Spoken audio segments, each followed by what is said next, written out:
Poster response బాగుంది. కింద చూడు వెయిటింగ్ ఫర్ యేసు అంటావు. పోస్టర్ రిలీజ్ అయిందా?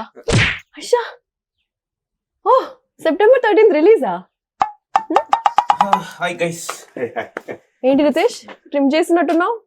15 minutes ట్రిమ్ చేయాల్సి వచ్చింది. సినిమా గురించి అనుకుంటున్నాడు. సరిగా చేసి ఏదో పిఆర్ అంట, అవును పంపిస్తున్నారంట. పబ్లిసిటీ ఫుల్ స్వింగ్ లో చేయాలి, అసలే టైం లేదంట. కూర్చోండి నువ్వెందుకమ్మా నుంచి నువ్వు కూర్చో.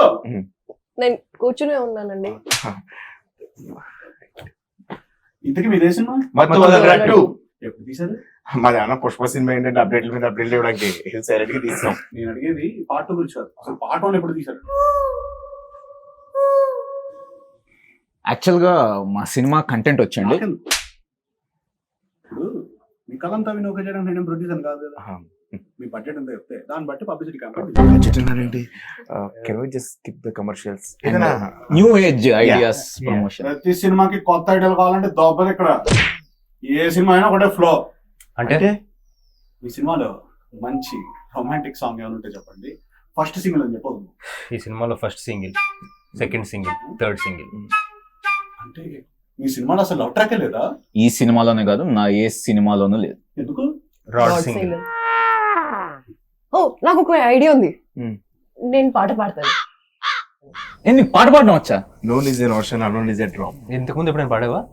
పోయినసారి రిషికేష్కి వెళ్ళాను కదా. అక్కడ కాన్సర్ట్ లో. లేదు ఇక్కడ అంతాక్షరిలో పాడాను. నైస్ చెప్పులు. సరే ఆ సాంగ్ సంగతి ఏదో మీరు చూసుకోండి. నెక్స్ట్ మనం ప్రెస్ మీట్ ప్లాన్ చేద్దాం Q&A కోసం. ప్రెస్ మీట్ ఎందుకండి? ప్రెస్ మీట్ అని చెప్పి జర్నలిస్ట్ అందరినీ గ్యాదర్ చేద్దాం. అందులో ఒకరిద్దరు చేత సినిమాకి ఏ మాత్రం సంబంధం లేని కొన్ని కాంట్రవర్షియల్ క్వశ్చన్స్ అడిగిద్దాం.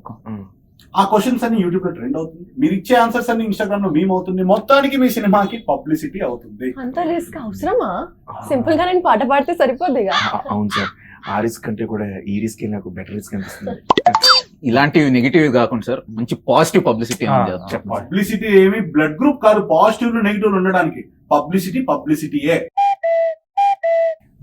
బేసిక్స్ తెలియదు సార్. మాది new age cinema, something new age, creative గా అని చెప్పండి. కొత్తగా న్యూ ఏజ్. రీల్స్ ఏంటి? రీల్స్ ఏంటి ఇలా ఉన్నాయి? Cringe pro max bro.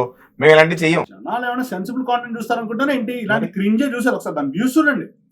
So చూసారుగా, మీరు కూడా ఇలాంటి రీల్స్ చేయండి. కావాలంటే కాపీ కొట్టండి, మిలియన్స్ లో వర్కౌట్ అవుతుంది. కాపీయా అంటే? బ్యాడ్ బాయ్ సినిమా నుంచి మన సినిమాలో చేసి ఇన్స్పిరేషన్. రీల్స్ కూడా లేపేయాలా? నీకు సినిమాలో చెప్పి ఎక్కడే చెప్పి ఎన్నిసార్లు చెప్పాలరా? అది లేపేయడం కాదు, తస్కరించుట. కుదిరితే కొలాబ్ చేయండి, లేదా కాన్సెప్ట్ తస్కరించండి. ముందు మీరు బయలుదేరండి. అదేంటి? లేకపోతే కొత్త కాన్సెప్ట్ ఏమో చెప్తావు అనుకుంటే క్రింజ్ రీల్స్ చేయమంటావు, కాంట్రవర్షియల్ చేయమంటావు. అవసరం ఆగి. That's the only way. Where there is a way, there is a will. This the way out.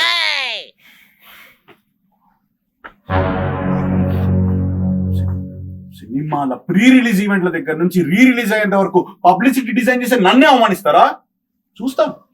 చూస్తాం మీరు మీ సినిమాని ఎక్కడి వరకు తీసుకెళ్తారు. ఎక్కడికైనా తీసుకెళ్తాం. September 13th release. మా వెనకాల ఉంది ఎవరనుకున్నావు? ఇక్కడ కాదు, ఆఫీస్ లో. నేను అక్కడికి వెళ్తున్నా, చూద్దాం. వెళ్ళు. గైజ్ ఇవేం వర్కౌట్ అవ్వవు. నేను పాట పాడతా. ఇందాక నుంచి పాట పాడతాను అంటున్నావు. పిచ్ లో పాడటం తెలుసా అసలు నీకు? పిచ్ లో పాడతారా? ఆడతారు కదా. సరిగమలు, గమకాలు, అంచుప్రసలు, అసలు సప్త స్వరాల్లో ఎన్ని స్వరాలు ఉంటాయి తెలుసా? తెలుసా? అయితే నువ్వు ఈ సినిమాకి ఓకే ఫరియా, నువ్వు పాట చూసుకో, మీరు రీల్స్ చూసుకోండి. మరి నువ్వేం చేస్తావు? నేను కొంచెం ట్రిమ్ చేస్తాను. ఇది కాదు సినిమా. సినిమా చేస్తారా? 15 minutes తీసానరా. అంత కష్టపడి అక్కడ చేసి కోర్లో కరివేపాకు తీసేస్తారంటే ఊరుకోరా. డ్రామా నక్కో మామ ప్లీజ్. గైజ్ నాకు సాంగ్ కి ఫస్ట్ లైన్ వర్క్ చేసింది. సర్లే మనం తీసుకుందాం.